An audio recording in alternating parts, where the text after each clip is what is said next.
Good evening, ladies and gentlemen. A very warm welcome to each one of you as we gather here for another great panel discussion through BWC platform.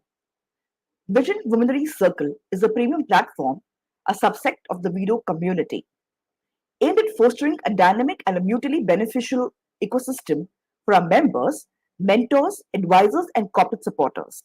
This ecosystem aims to facilitate meaningful connections, knowledge exchange, and collaborative ventures.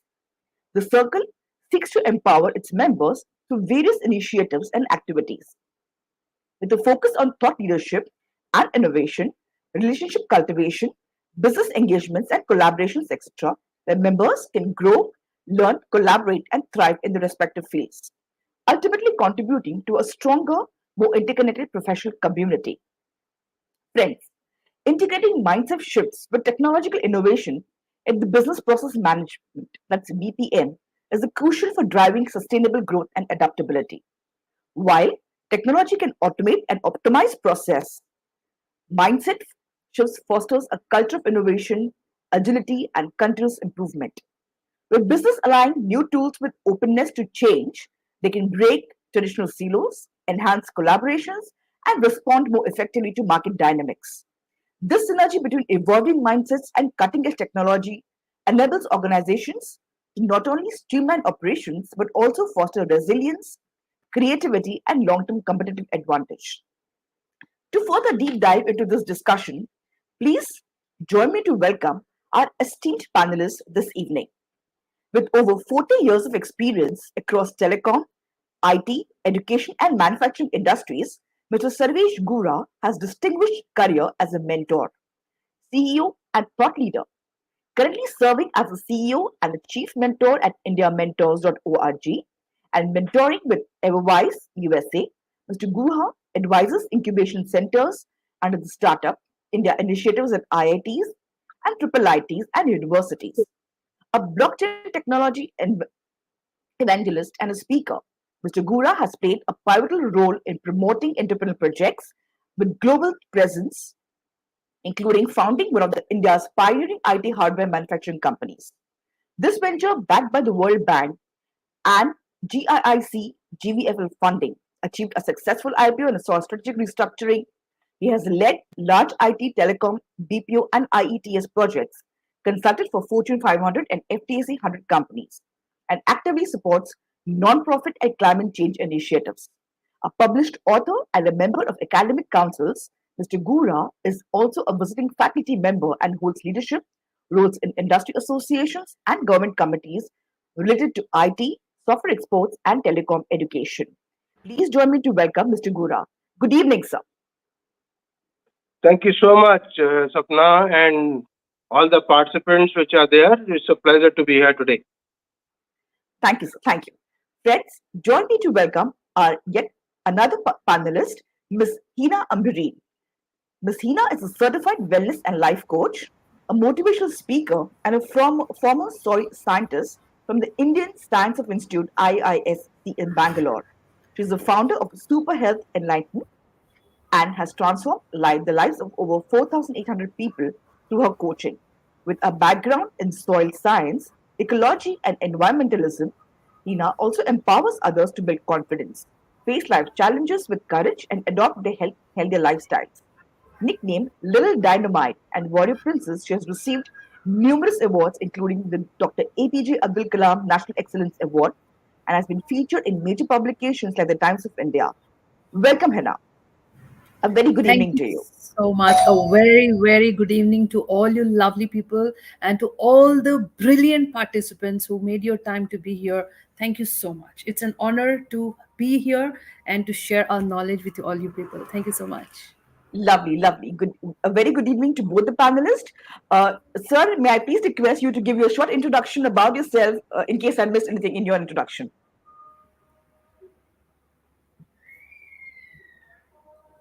So, should I go first? Yes, sir. Okay, now thank you so much, Sapna. You covered it in very good details, and I appreciate that.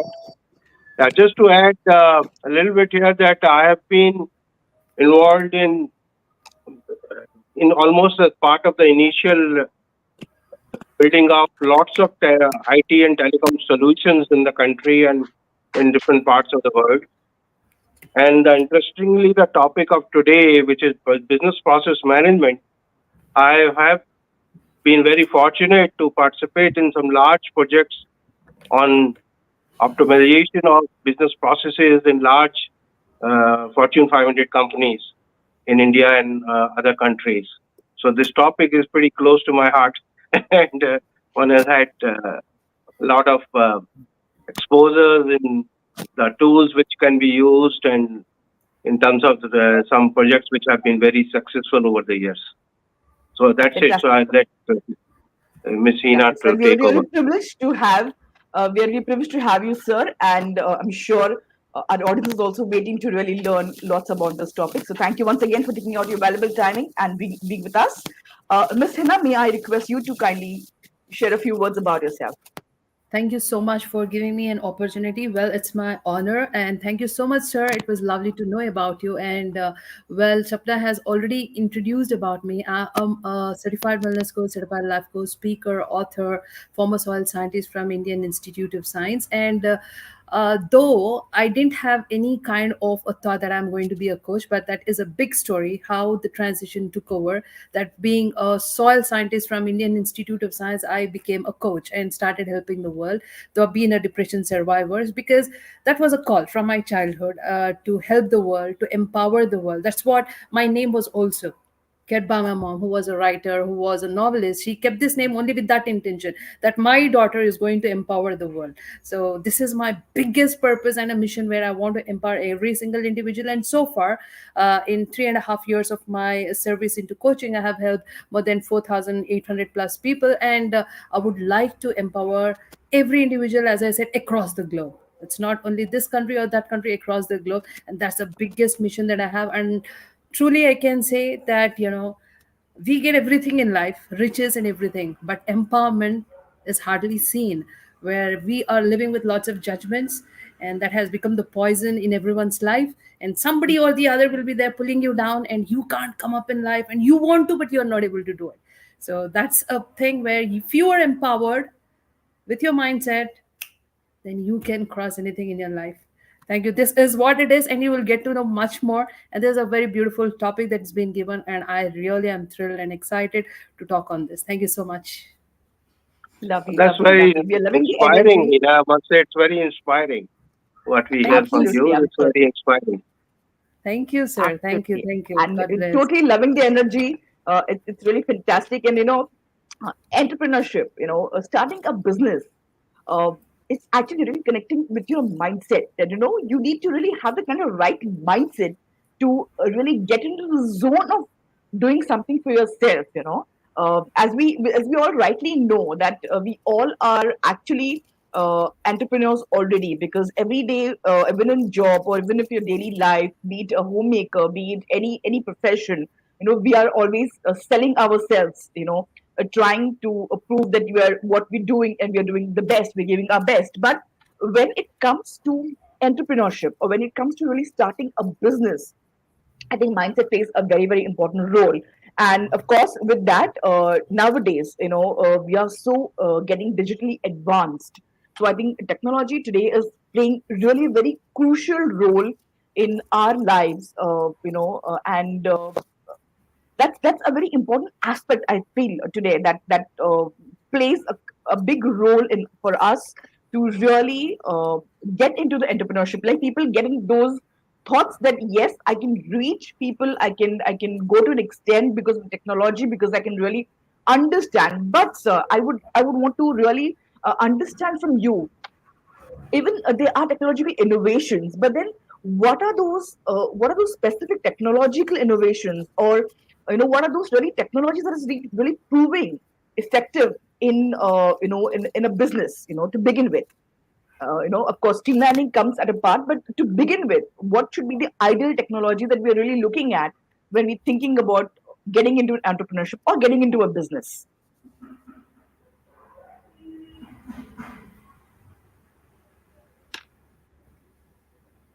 So, yes, sir. You want me to take Yes, sir. that? I would. Yes, sir. Yes, sir. Please. Okay. Now, thank you for briefly outlining the issues which are involved in this process. But to make it simple for everybody, now so-called business processes and business process management has been around for ever since the businesses were there, the process was there. It's Yes. only that the last few decades that people have started uh, looking for to optimize it, streamline and optimize. So the bottom line is that it is not some kind of magic box or anything kind of like that. It is the same thing which generations and generations have been doing, managing their businesses beautifully over the traditional ways long time ago. Or but as the complexities of businesses improved, I mean increased over the years, then the need came where we thought we would like to streamline it better and optimize it, see where the inefficiencies are, and be able to uh, perform better and be able to deliver better service to our end customer. So broadly, that is the way the business process management is looked at, and the basic logic is this. Now, the one of the things which was mentioned here, I mean, how is it reached where it is today or where it was? Now, the basic thing is that the tools, IT tools came much later. Let's say just last 25, 30 years, 20 years ago. But prior to that, there were so many other ways when we used to manage our business processes and be able to find the better way to deliver them. So, I mean, just to give a very small example, I mean, in sweet old days, we had the little bakery on the corner shop, and the lady there knew it very well as to when she is going to uh, make sure that her dough is ready and when what is the cycle she has to use for baking it. And next morning when she opens the shop, there how somebody is going to go and deliver. So it is that simple, and so even in the last 50 years, nothing has would have changed. But when the business grows, then you find ways and means of automating it, ways and means of trying to find if there is a way to squeeze the timelines, if there is a way to provide better service, if there is a way to be able to do these things. So that's essentially the essence of it. So I'll stop at that to give a little basic line thing, and we can talk about the tools and everything when we come back to the topic. Right, sir. Absolutely. Very, very well said, sir. Of course, the change is what I think today is important because, we need to be with the time and the technology that has been introduced today. How effectively can we really make use of this technology in our today's business is something which is, very important. And of course, so if you could tell us that in these technologies also, what are the effective tools that one should really consider when it comes to setting up the business process. Okay. Uh, Now the first thing first.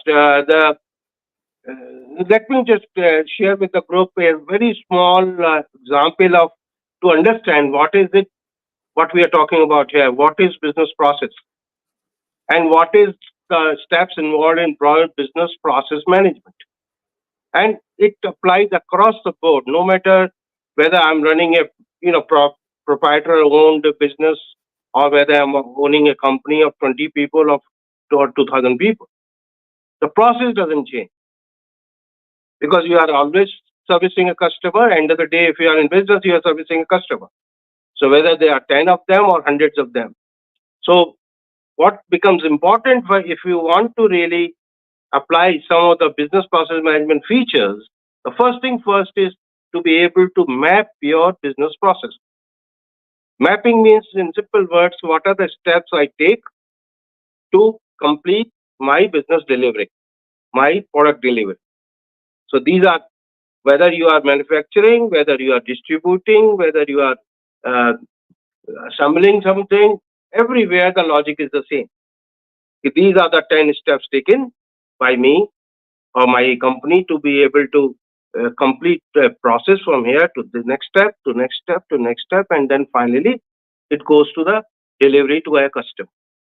Now, invariably, it happens that over the years, or because you have not really stopped to think as to where in the process where the gaps are, or sometimes those gaps are which ultimately leading to delays in delivery, which is leading to additional cost.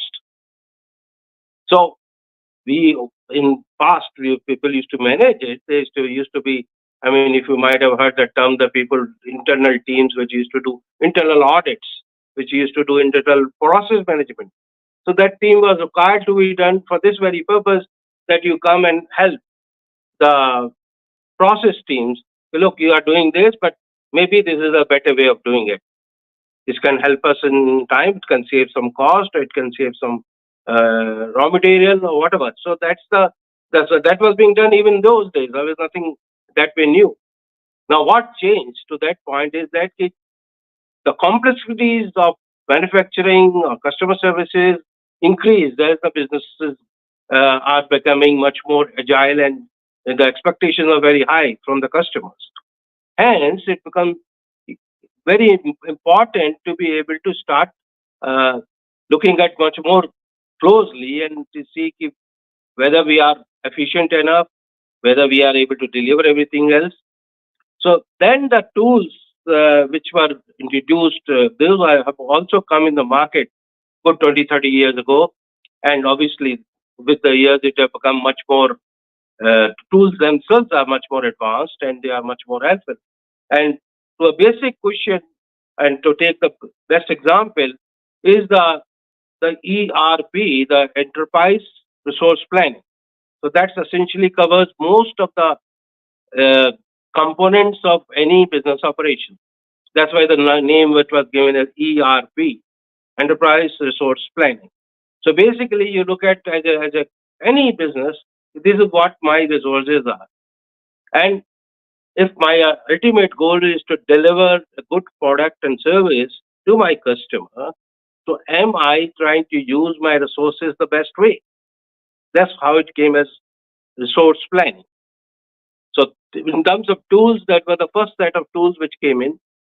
And initially they were standalone tools, like you have a good tool for doing inventory management. So I have a store, so you can take care of all the things as to what is in my store and how much I'm going to produce. So basically, inventory management is one of the components of it.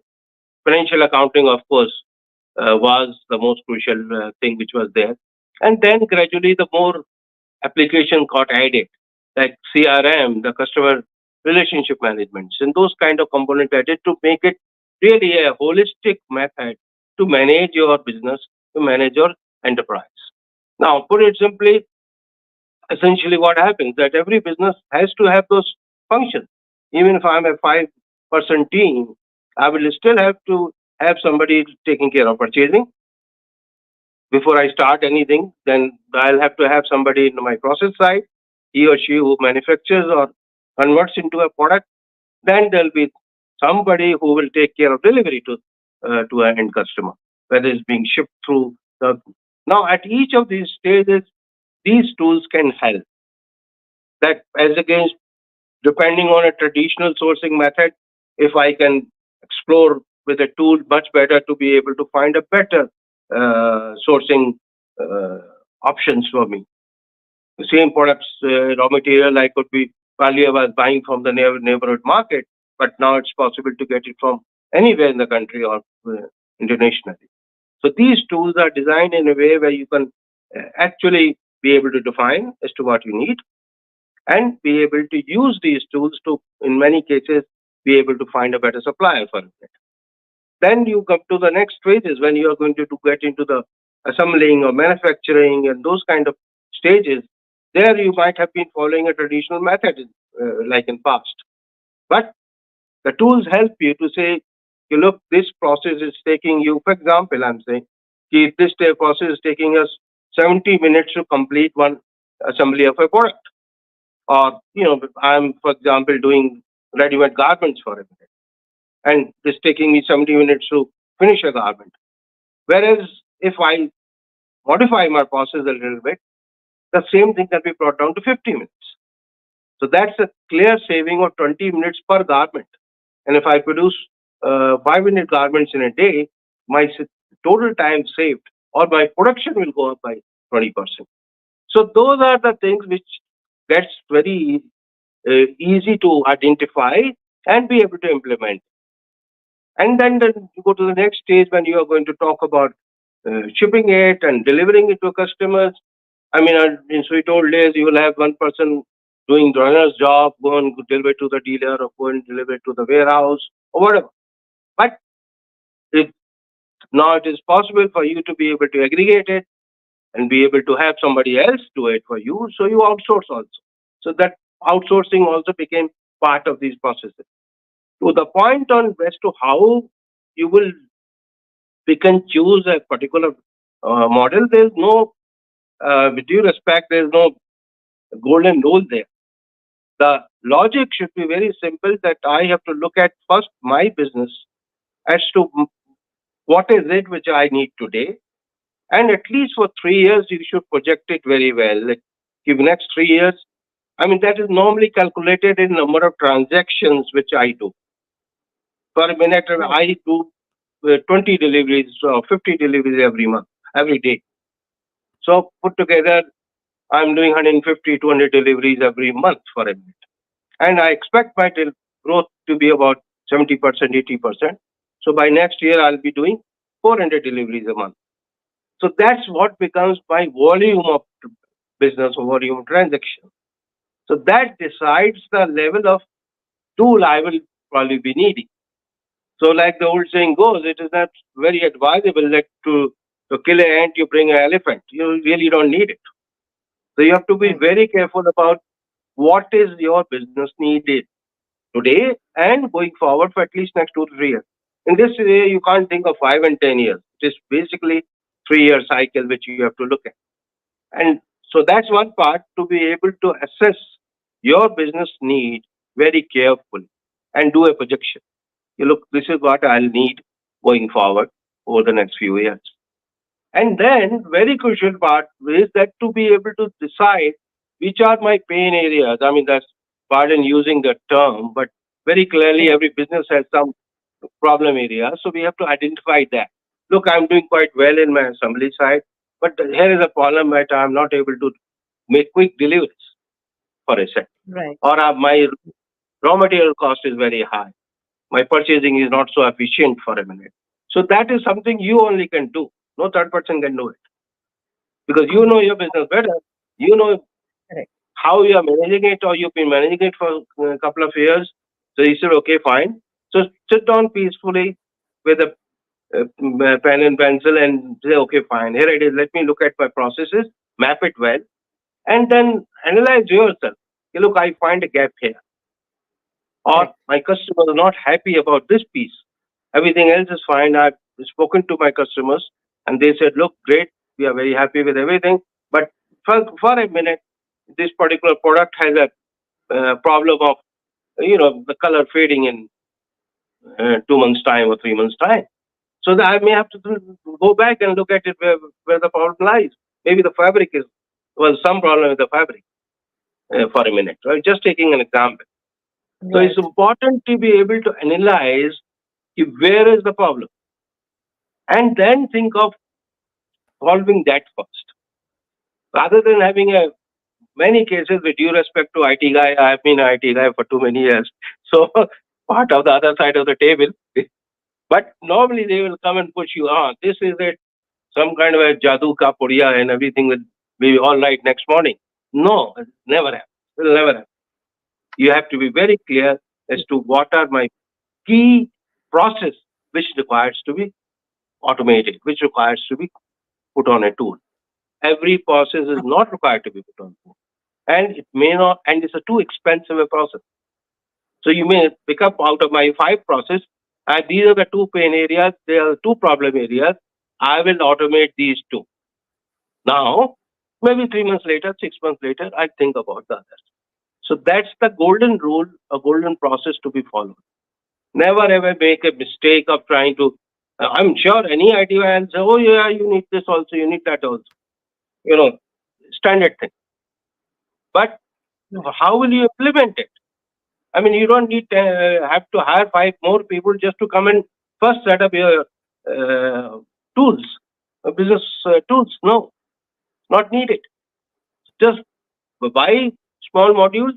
Cost is low, easy to implement it, easy to manage it, and learn. The biggest thing is done. Suppose you yourself are managing it, or a small team of your accountant or somebody doing it. He or she will get time to understand what it is all about, and maybe 3 months later buy another module, 6 months later buy another module, and hopefully by, and there's no definite deadline. Okay, look, you have to go and do it in next 9 months or so. Not necessary. You may not need the other tools. So that's a very important thing I want to share with the group here. That do not be pushed around by anybody saying, "Okay, look, no, this will, you have to implement this also, this also, this also." No, not needed. These are modules. Mostly when you say ERP suite, there are different applications which are included in it. So every company offers them as a package, or you will say, no, I just want inventory management now, then I'll take a customer service module. 3 months later, I need a accounts package, whatever. So you can always pick and choose. And nowadays, just a very good thing has happened. Many of these applications are available on so-called cloud-based application, and they're based Right. on pay as you use. So you don't have to buy the whole crap. You can just, what do you need? You can just use that. And these are web-based applications. You don't need any computer systems for it. Just log in from your laptop or whatever, or even from your phone.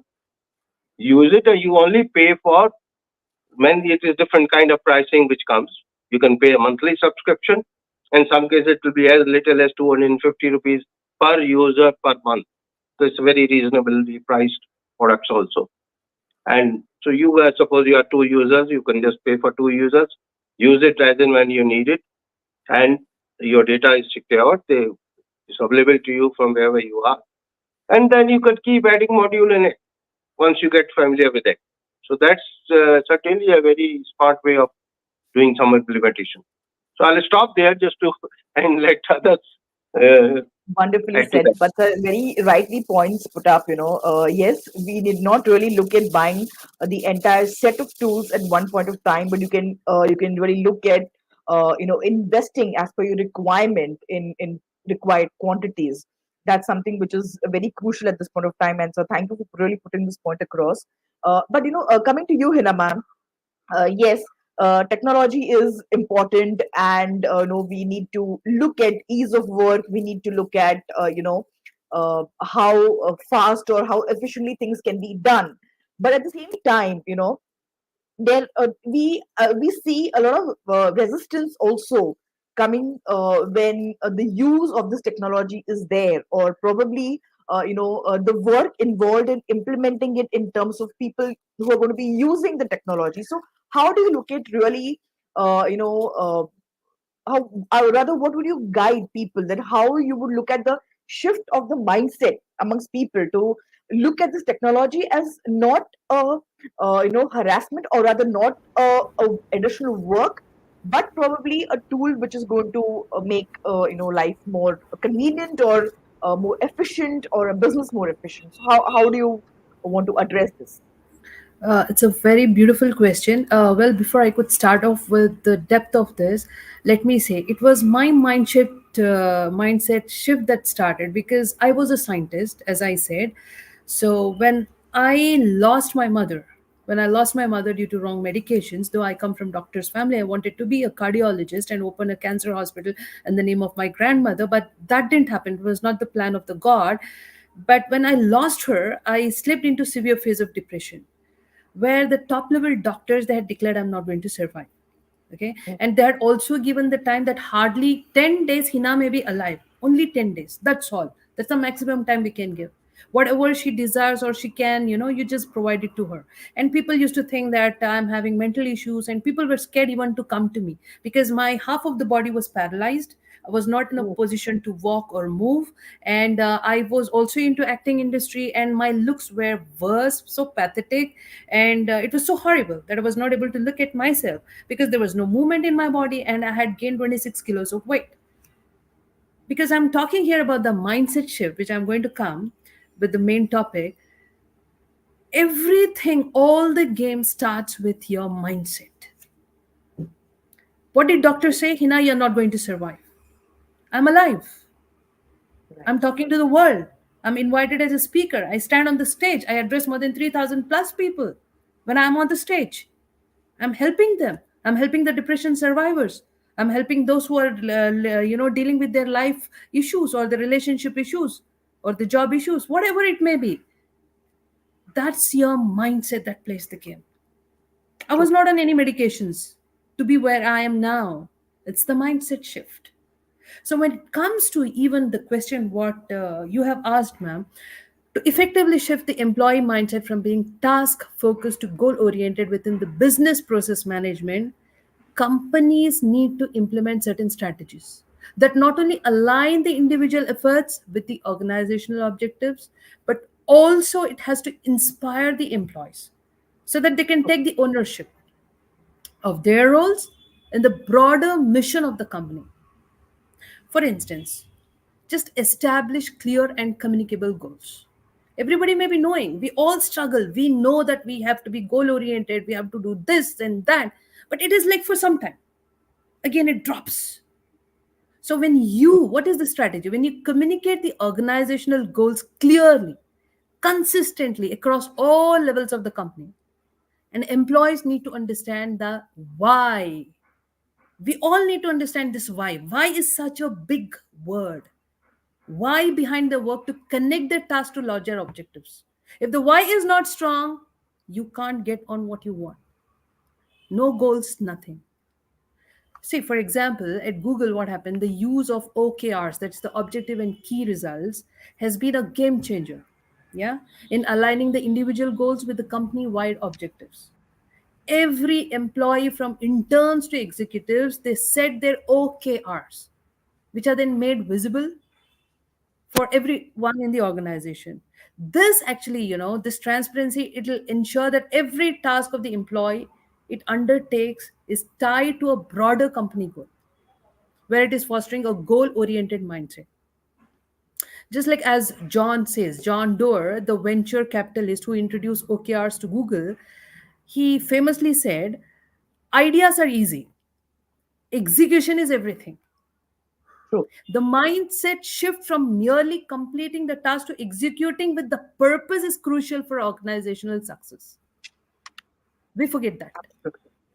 Absolutely. Just, yeah, example, just think of a sports team where each player knows their position and role within the team. Okay. So if each player only focuses on the individual task without understanding the team's overall strategy, the team is less likely to win. Yes or no? True. Similarly, when the employees understand how their work contributes to the company's success, then they can execute the task with greater purpose and coordination. So you have to implement even the continuous feedback loops, which is not actually existing. This is what I have seen in the corporates, frankly speaking. So you have to establish the regular feedback mechanism that's going to link the employee performance to the organizational goals. Even to a child, just for a child, when the child does something, to appreciate the child, to boost the child's morale, what you have to do, you have to appreciate, you have to acknowledge, you have to give a good feedback. Yes, it may be a critical feedback, but it has to be a feedback that's going to boost the person to grow. Similarly, feedback should not just focus on the completion of the task, but on how those tasks contribute to achieving those broader objectives. Right. Yes. Yeah, in Adobe company, this moved away from traditional annual performance reviews to a system of continuous feedback called check-in. So Mhm. managers and employees they engage in ongoing conversations about the goals, the progress, allowing for real time adjustments. Okay. So this will ensure that the employees are constantly aligned with the company's objective rather than just simply, because most of the companies see that the task is done. And there Right. should be some kind of a connect with the soul of every individual. Yes. So see, this Sheryl Sandberg, the COO of Facebook, he said, feedback is a gift. So when feedback is framed around the organizational goal, it empowers the employees to align their efforts more closely with the company's mission. Right. We have to understand that because these employees, they come with a lot of tensions, with a lot of expectations. Even we have to understand that. Just imagine driving a car to a destination without a GPS. How will it be? You might take several wrong turns and waste time. So True. continuous feedbacks will act like a GPS, guiding the employees and correcting their course when necessary, ensuring that they stay on track towards the organizational goals. That is really very much needed. Okay, we forget about the feedback that has to be given. We just see how can the task get done. Yeah, to get the task done, we are going to say something to the employee, and that is not going to touch the feeling of the employee. And the employee feels, oh, only to get the task done, all this is happening with me. They don't feel the kind of connect.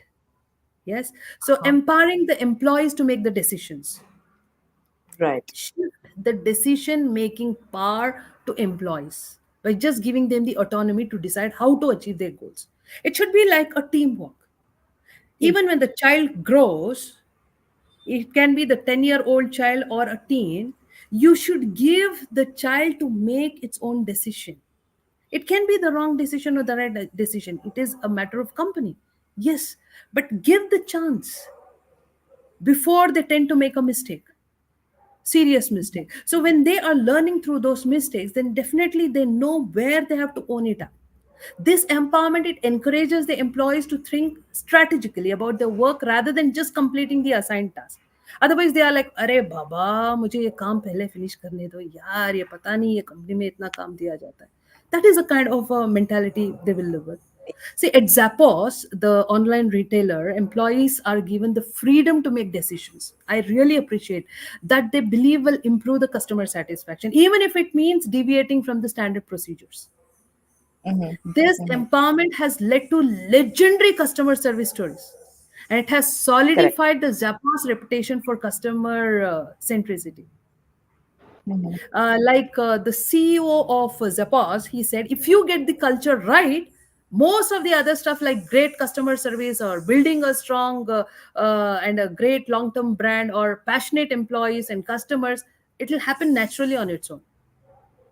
So this culture of empowerment, it leads to employees to focus on achieving the company's broader goals.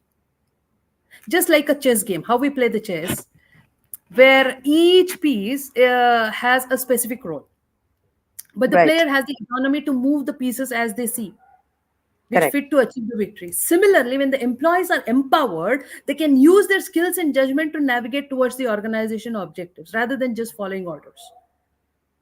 But I can say Absolutely. here one Absolutely. thing. Yeah.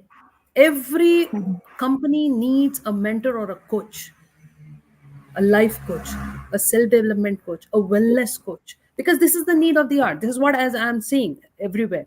They get everything, they know about many things, but they can't implement it. There's like somebody who can hold them and say that 24/7, I'm there for you. I'm there for you. Everybody needs this. I'm there for you. Yeah. So Right. encourage the cross-functional collaboration, foster collaboration across the departments to help the employees understand how their work impacts on other areas of business. This holistic view will help them see beyond their immediate task and focus on contributing to overall organizational goals. Just like at Apple, the collaboration across the departments, especially between the design and the engineering teams, there is a key to their innovation process. Steve Jobs insisted on cross functional collaboration, believing that the best products come from the teams that understand the entire process, not just the slice of it. This collaboration, it actually ensures that every team is working towards the same goal of creating groundbreaking products. That is really because I appreciate these kind of people because of the kind of mindset they live with. It's all the mindset game.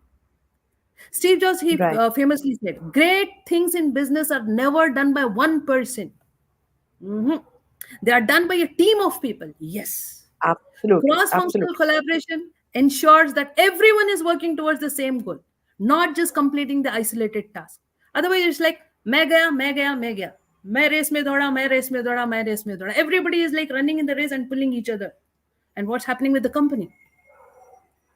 Picture a Right. symphony orchestra where each musician is playing a different instrument.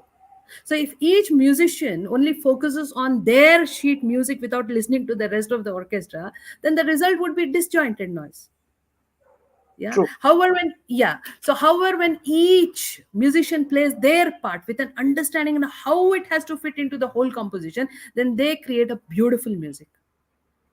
Similarly, the cross functional collaboration is like the link rewards and recognition to the goals, not the task. Not the task. Otherwise, the child will feel, just I'm giving an example of a child. The child will feel, oh, my parents just they want me this task to be done. Okay, for that task, I'm going to do it. And afterwards, there is no charm in that, doing that task. So if you want that from the employee, then you have to structure the rewards and recognition programs to emphasize the achievement of goals rather than the mere completion of the task. Otherwise, this is going to True. pile up a lot of stress. What is the problem with the world? Stress. They just say, oh, I'm stressed out. Oh, there's so much of stress. What is that stress? The stress is building from where? Within you. How? So when the inner world, it actually shows the outer world. So this is going to encourage the employees to focus on the impact of the work rather than just the work itself. Just like at Salesforce, the company's vision, values, methods, obstacles, measures, all these framework, they ensure that the employee goals are aligned with the company's vision. Employees are True. rewarded not just for completing the task, but for how their contributions will help achieve the company's strategic goals. This will Correct. align the personal success with company success. Right. The secret to the successful hiring of this kind of work, which Mark Benioff, the CEO of Salesforce, says, look for the people who want to change the world. I seriously believe in this. Look for the people who want to change the world. The first is who want to change the world. They only can change the world. Who are ready to face the challenges are only ready to change themselves and change the world. When the employees are recognized for their role in driving change and achieving goals, they are more likely to develop a goal oriented mindset. Just like a Right. marathon runner who is just rewarded not for each step they take, but for crossing that finish line. So when they focus on the goal of finishing the race, they are motivated to run faster, smarter, and with more determination. Same thing Correct. happens with the employees as well. When they are rewarded for reaching those strategic goals, they focus on making meaningful contributions rather than just going through the motions. It's just like they're rewarded. Oh, I'm going to be rewarded. So let me just do it. There should be a true, genuine appreciation. What we actually lack is that genuineness. There's no genuineness, there is Right. no authenticity. Wonderfully said. I mean, of course, very important that you really genuinely appreciate the efforts. You give the right kind of feedback, and of course, it's always not the reward is only not probably one-sided, but is also for them in what are they gaining. I think individually, how well are they grooming, or how is their expertise really shaping, or really growing is also something which is very important that a company should look at. And I'm sure with these kind of shifts and these kind of appreciations and the genuine feedbacks, it they also equally feel that the company cares and the company equally gets the required results from them. So I think it's always a give and take, and it's a win-win situation for both. So really very wonderfully put, Hannah. Coming to you, sir, I would also want to understand that what are the common challenges the companies would face when they're trying to implement these or rather integrate these new technologies, and what according to you should be the correct measures or which to understand the impact of this new technologies that they are incorporating. Absolutely. That's a very important thing which we have to address even before we get on the road of doing any implementations or finding a solution. Like just to connect with the point I was shared with the group earlier, that first thing we need to define as to what exactly we would like to do as a business owner, not really as to what some third party can come and tell us. We define that this is my roadmap. This is how we will go. We will try and do this thing first, this second first. So basically, there's a scientific methodology to follow, but I was not getting into it because it's not complex. It's pretty simple. It's step by step methodology which you follow. Like you define your goals and objectives as to what we are wanting to achieve. Why do we want to do the business process management? What are the processes which are required to be looked into. So do you do that after a so-called system study or a a internal review? You look, these are the problem areas, so you define those, and then you obviously do a very holistic search methodology to be able to find the right kind of tools to use. And it's not so difficult. I don't want to make it look like very difficult process. Once I'm clear as to what I'm looking for, it's just like going shopping. If you know this is what will fit me, this is what I would like to have, then you can always go define your requirements well. I mean, normally if you send out a request for information, RFI, or request for quotation, RFQs, I mean, the JD, the very clearly defined expectations should be there. Look, this is what we are hoping the tools should do for me. Because at the end of the day, I'm the user, not the vendor. And every vendor will be expected to give me a roadmap. Okay, this is what is required to be given. And I should be able to set the benchmark clearly. Look, these are my problem areas, and this is what I'm hoping to achieve. Like earlier, I gave an example for a minute. My turnaround time for production for a particular item is 70 minutes or 90 minutes. Likewise, I may have a turnaround time for delivery, for example. I may have a total production cycle turnaround time for a minute. So, which is what only I can define. Nobody else can help me do that. So, I define that clearly, which is what is the goals and objectives of doing any implementation. This is what I hope to achieve. So, I define my goals and share them with my vendor or my solution provider, and then they will say, okay, fine. And also tell me as to how much time it's going to take, whether it's going to take 6 months or 9 months, or whatever time it's going to take for it to happen. And then the most important thing, which is what Ms. Tina was also saying, interestingly, is feedback. So at the end of the day, it's essentially feedback first to us. So we measure ourselves as to how well have we performed on what we set out to do. So that is, I mean, you can use all kind of jargons for it. You call them monitoring, simple thing like measuring yardsticks and all kind of terms are used for it. But in simple words, if I had set out my goals and I said, look, on a scale of 1 to 10, how much have I achieved in last 6 months? Am I at 7? I have still another three yards to go, or I'm at 8. And then, of course, we have to give that feedback to my team, and I have to also give that feedback to my vendor. And vendors are your partners in solutioning, so you have to keep them fully in the loop and tell them, look, we seems to be doing average, and we need to speed up things both in timeline and working on the solution so that we can hope and achieve 90% success in 6 months' time, or whatever we have set out the goals. So measuring the performance is a very important thing, which is predefined. The point I'm trying to highlight here, it is not something which you will do post facto. You have to define that as part of your project right in the beginning. So this is what I hope to achieve by doing this. Every single module, if I'm implementing 3 modules, each module should have its own performance measuring matrix.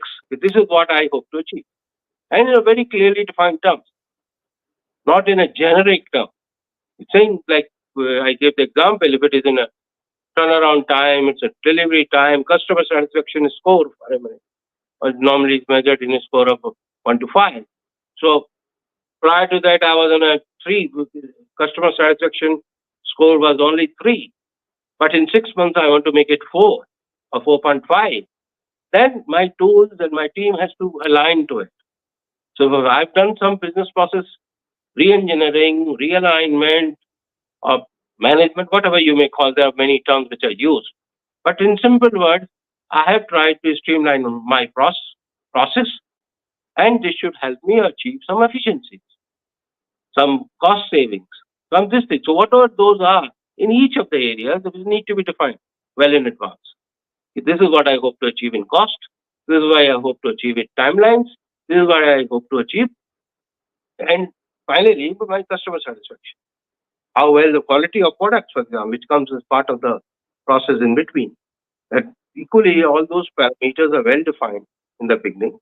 And there are tools available which help you monitor these because you are collecting data and they will continue to do it. Not it will happen only at the end of the month, it happens practically every day. So you will have the data coming to you on weekly basis, daily basis, and every month you review it. And that it gives more important thing is also the course correction. Sometimes you may be really going off the board, That's where you have to do the course correction in the midway. I said, oh, hang on, hang on. There's something not right here. Are we on the right path? Let's try and fix this so that we don't miss out our targets. So that's a part of the process of measuring the growth as you go along the thing. One more point I want to add here is very important not to have unrealistic expectations. It has to be realistic. Many cases I've seen that sometimes the company, the CEOs, the owners, the process owners, they expect some miracles to happen. Miracles don't happen that. So you have to have your expectations within a very practical range. Because with due respect, the previous 2 years, I have not been able to manage a certain thing and things are not going right. And one fine morning, I thought, I'll do some kind of BPM, a magic stick, and everything will change in 2 months. Sorry, it doesn't happen that. It will not happen. So we need to be very, and like say, going back to the drawing board, we will have to do as an owner. First, we have to do our homework. I mean, unless I know what I'm doing with my own business, I mean, nobody can come and pull me out of the rut. If there is something basically wrong we are doing in our business. I mean, I can share some very interesting thought with a group here. Much before those tools came, many of the, I mean, I worked with a very large, actually the second largest business group in India. And when we used to work there as a management trainee, we were given large sheets and they were specially printed for the group. And obviously there were no computers, nothing. So we had to fill a lot of data by hand. You will be surprised to hear that sheet was today's spreadsheet. The so-called Lotus 1-2-3 came 30 years later. Yeah. But that is what the business process management is all about. Somebody in the group, somebody must have thought it, look, we need data in this form. So whether it was entered manually and then they used to get those huge 132 column typewriters and people used to type it round the clock. The data used to be typed. But this is the process. That's what we are talking here.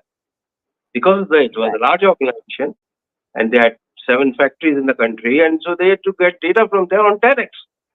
Get the data every evening on telex, that enter it manually into those sheets. True. And you still had that process management in place. So that's not that things cannot be done. So tools are helpful. It has helped in many ways, and one can always do it. But very clearly, first thing first, set your target right.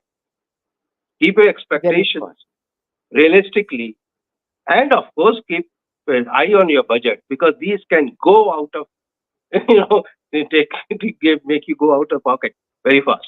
Because many cases you get halfway. You forgot you will implement it. The vendor said. So I have said one important point which is there. Always assess what is a commonly used term in the software industry is called TCO, the total cost of ownership.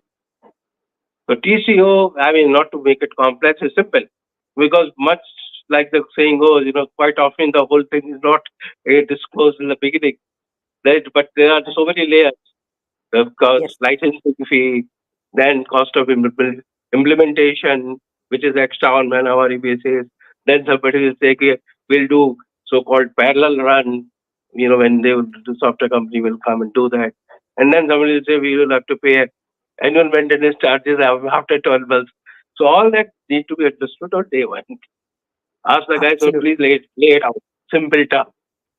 What are we expect we to pay you at the end of the day? So that's very important.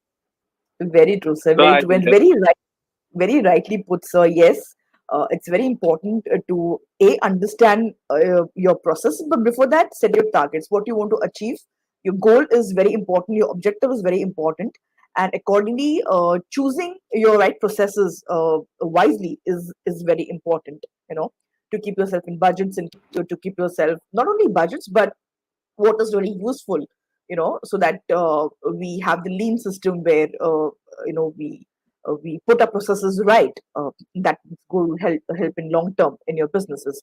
Coming to you, Hina ma'am, in this entire processes, it can be really overwhelming for a decision maker to look at really choosing the right processes, choosing the right formats, choosing and of course there's a risk involved in terms of course the resources are limited, the timelines are limited. So how what would you guide people in terms of when these decisions are really supposed to be made, because these are very crucial decisions, and of course there's also another thought to it that once I am putting or using these tools, how effectively can I make use of the data available to analyze the my business's outcome or processes, or how do you really want to guide people in making such decisions when they have to choose the right kind of tool, which can be overwhelming because the time is less, the resources are limited, and of course, how are you going to really, with the data, how are you going to come to conclusion that how the tools are effectively working for you? So, what It's would like, be your yeah, you mean to say how about generating the strategic ideas? yes, yes? How do Okay. you? Because I think those moments are really crucial, and you might end up taking some wrong decisions as well. So I think that is where your guidance would really come very handy to our Yeah. audience. So as you said, see, actually, the CEOs they should not only generate the strategic ideas, but also have the clarity, mental clarity to turn these ideas into actionable plans, even with limited time and resources. Okay, this process it requires a blend of prioritization, delegation, focused execution, just like prioritizing ruthlessly. They should prioritize the task and decisions based on their impact on the organizational long term goals. Not every strategic idea can or should be acted upon immediately. It's very essential that you focus on what's going to drive the most value. Mhm.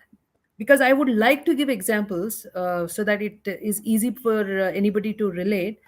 As Steve Jobs, he was known for his ability to focus on few key priorities and say no to many good ideas to ensure that Apple it focused on the best ones. When he returned to Apple in 1997, Jobs actually drastically he reduced the company's product line from dozens to just four, focusing Mhm. on what he believed were the most important products. This prioritization, okay, this led to the development of the products like iMac, iPod, iPhone. I can give you one more example here. Just imagining a gardener with a large overgrown garden. Mhm. To restore it to its former glory, the gardener has to decide which plant to keep and which to remove. Just like focusing on the most important ones that's going to shape the garden's future. Similarly, in a company, they must prune always away and less critical tasks and ideas to focus on those that will yield the most significant results for the company. And they should know to break down these strategic ideas into the manageable steps. It's just like having a mountain and chunk it up. Once the priorities are clear, we have to break down the strategic ideas into smaller, actionable steps that can be easily delegated and tracked. This will make large, complex strategies more manageable and ensures the steady progress. Just like So, Elon Musk, so who is known for his ambitious goals, even I follow that, such as colonizing the Mars through SpaceX. However, he doesn't attempt to achieve these goals in one leap. That's not possible. Instead, he will break them down into smaller, achievable milestones, such as developing the Falcon rocket or perfecting the reusability and launching these cargo missions to the Internet space station. Each brings the SpaceX closer to the ultimate goal. Just like you are having so much of food in your platter, you can't hog everything at a time, so you have to have part by part. just like that. So consider just like a mountain climber who is aiming to reach a summit of a tall mountain. Rather than trying to scale it in one go, the climber will set up the base camps at various elevations. Just by focusing on reaching one base camp at a time, the climber has to ensure a steady and a safe ascent to the top. It should not be like, oh, I have to climb. It's going to be like overwhelming. Similarly, Correct. in a company, they should break down these strategies into smaller goals, ensuring that steady progress towards the ultimate objective. Because everybody, they can't do everything in one go. They will feel like, oh my God, I have True. to do so much. So when it is chunked down, then it becomes easier. It's just like you're having little part of the food and it becomes easier for you to digest. So leveraging the Right. delegation and empowerment. They should delegate the task effectively to their leadership team, empowering them to execute the strategic plans. This will free up the company's time to focus on high level strategy thinking so that they can ensure that the strategy is being implemented efficiently. Right. Just like, there is a ship which is navigating through Mm-hmm. the challenging waters in the ocean. So, when the Right. captain decides the course, the crew must execute the plan. If the captain Right. tries to steer the ship and manage the crew's tasks simultaneously, the ship may falter. Right. Similarly, in a company, they should set the course for the company and then trust their Mm-hmm. leadership team to handle the execution. Embracing the time management techniques. We are all having the thing like time management, time management, time management. Correct. Correct. Correct. They should see time management is what? How much you are productive in that particular time is time management. It's not that Right. don't let the time go, don't let the time go. Time is just like a sand. You're holding it in your hand. Absolutely. It'll be going. Absolutely. It is going. In that time, Yes. how much could you be so productive? Even this much True. amount matters. And that has to be appreciated and acknowledged. And it Right. should actually adopt the time management, such as the time blocking, the Mm-hmm. Eisenhower matrix, which I also teach my students, Absolutely. my clients. Absolutely. Yeah, and the Pomodoro technique, because this Promoted. works like Yes. anything. Because this is Absolutely. going to make most of their limited time. These kind of tools will help them to focus on what's important and how they can avoid distractions. See, actually, the biggest problem existing in the world, more than the competition, is the distraction. Whether it's a True. child or a person who is working in the company. True. Even True. a homemaker, she has lots of distractions. Distraction is gossip. Yeah. My husband did this, my Absolutely. mother-in-law did this. You understand? Or watching Yes. Netflix or this Distractions. movie Yeah. and that movie. Yeah. So these are the distractions that are not letting anybody to become productive or focus on one thing. Yes. So just Yes. like an artist working on a masterpiece, if the artist tries to paint the entire canvas at once, the result may be chaotic. How does it look? Correct. Instead, when they focus on one section at a time, just bringing it to the life before moving on to the next. Similarly, in a company, they should focus on one strategy. Okay, that's a priority at a time. Allocating Mm-hmm. dedicated periods to each task to maximize the effectiveness. When there is no effectiveness, you can't see anything working in the company. It's just like Right. iterative planning and adaptation. Right. Strategic planning should be an iterative process. The company should regularly revisit, refine their strategies. You can't hog and sit only on one strategy. Why is this strategy not? Why is this not working? They should refine it based on the feedback, market changes. What are the market changes that are occurring? And new information. Everybody should be like, to get that new information. We are all lifelong learners. This adaptability, it allows for continuous improvement and ensures that the company remains on track even as the Right. circumstances are going to change. Just Right. like, you have idol, a sculptor, he's Mm. chiseling the statue, a statue. With each Right. strike, this is going to refine the shape, constantly assessing and Correct. adjusting based on the emerging form. Similarly, in a company also, it must continuously refine their strategy, making adjustments as new insights emerge, ensuring that the company's path to success is smooth and effective as possible. True. True. Hope I True. could share certain highlights Yes. I about think. what. I think this. I think this will also play a crucial role when it comes to really, when people have some limiting beliefs or they have some, past mental barriers or blocks, and when I think they get stuck when they need to make decisions. I think these strategies, as you rightly said, that keep keep learning. We all are lifelong learners. As long as you don't implement, or you don't try new things, it's not going to allow you to come out of those blocks or those barriers, and you will not be able to probably look at the with a new perspective. So I think, continuous learning is the right Key. way, and of course, is the key. Yes, of course. And I think, as you rightly said, that first things first, go one at a time, strategize. I think that's is going to be very crucial. So, really wonderful insights shared, Hannah, today. Thank you. Before we wind up for the session, sir, I would want to understand from you. Do you want to really tell our audience any specific metrics that they should look at when it comes to evaluating success, or is any particular thing that you really would want to tell our audience when it comes to use of the digital technology or the technology itself? Any specific metrics that they should look at when they're evaluating success?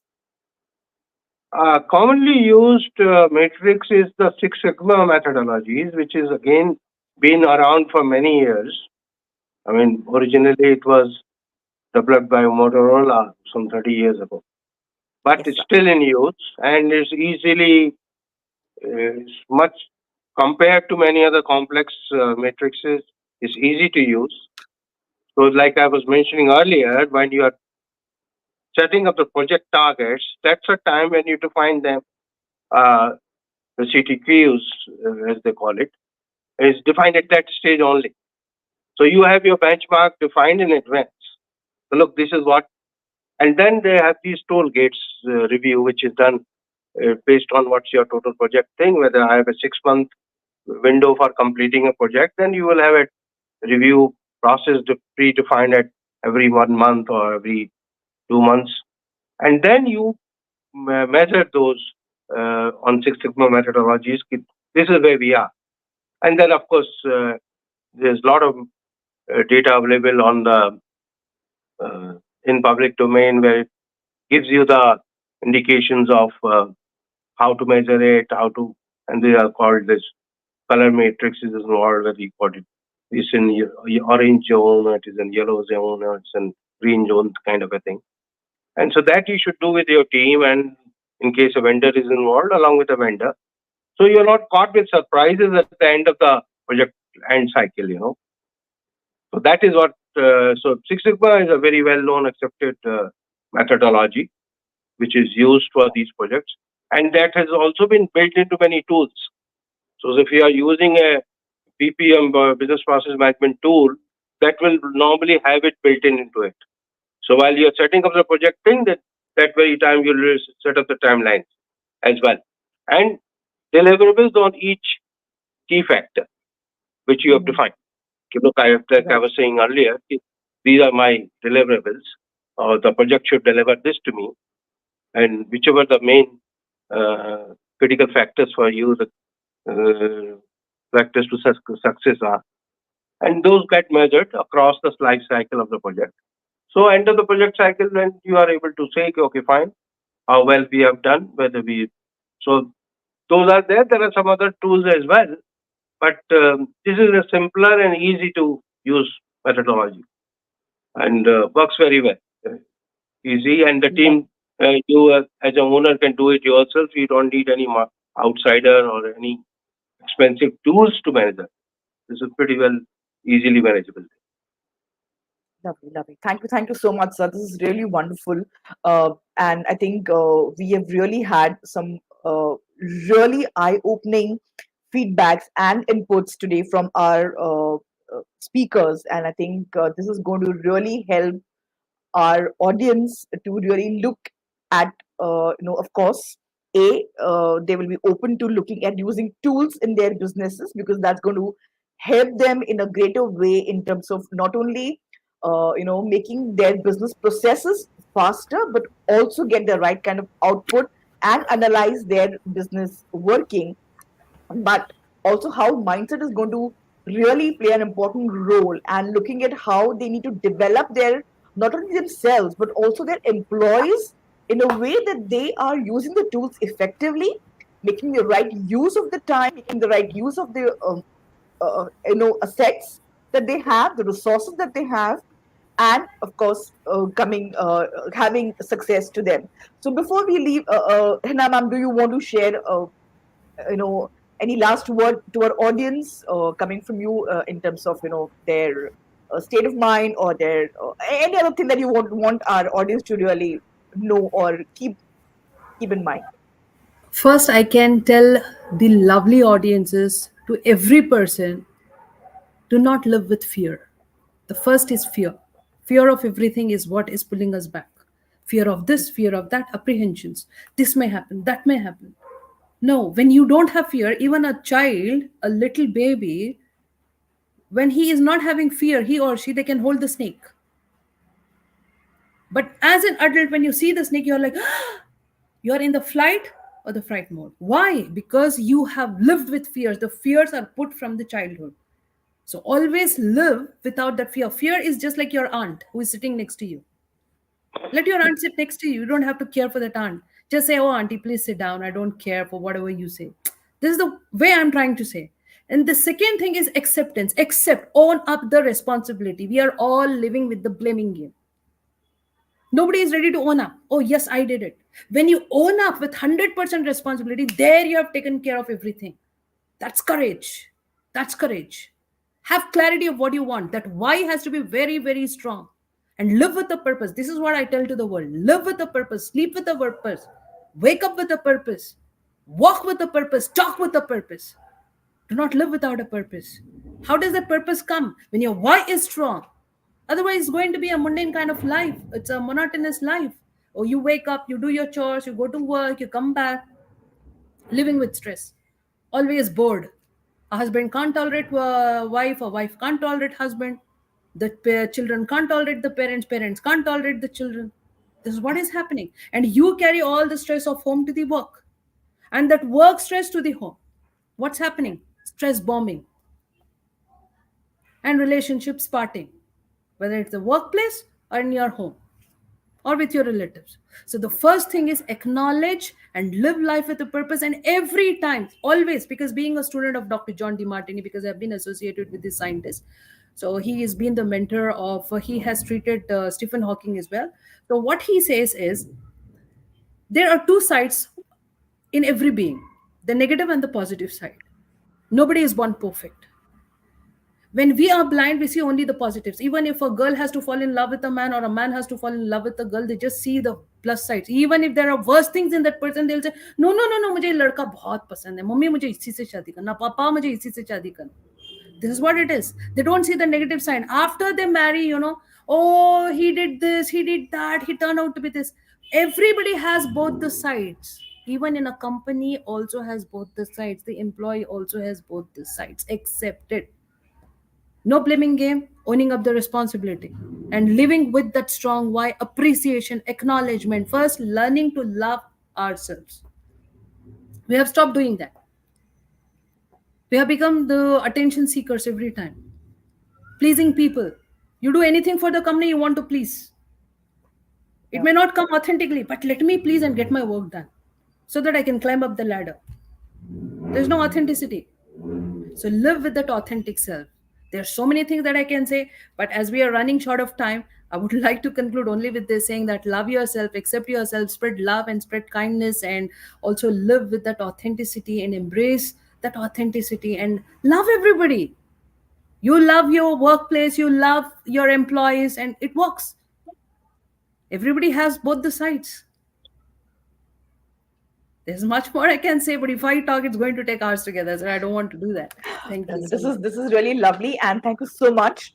I think we started with the bang. We are closing with the bang, and I'm sure our audience has really wonderful takeaways today. I really thank you both for giving your valuable time and sharing such valuable information with our audience and with us. And there were a lot of eye-opening things, and I'm sure our audience are going to benefit out of this. And friends, we look forward for more such opportunities where we get to hear from sir and ma'am more on these topics. We'll come with more such sessions. Till then, you can stay tuned for more panel discussions on the VWC platform by VWC and VIDO. Thank you so much, and signing off for the evening. Thank you. Thank you, sir. Thank you. And Thank you ma'am. so much. Thank you for Thank having you. us on the show. Bye. Thank Thank you you. once again. Bye bye. Bye.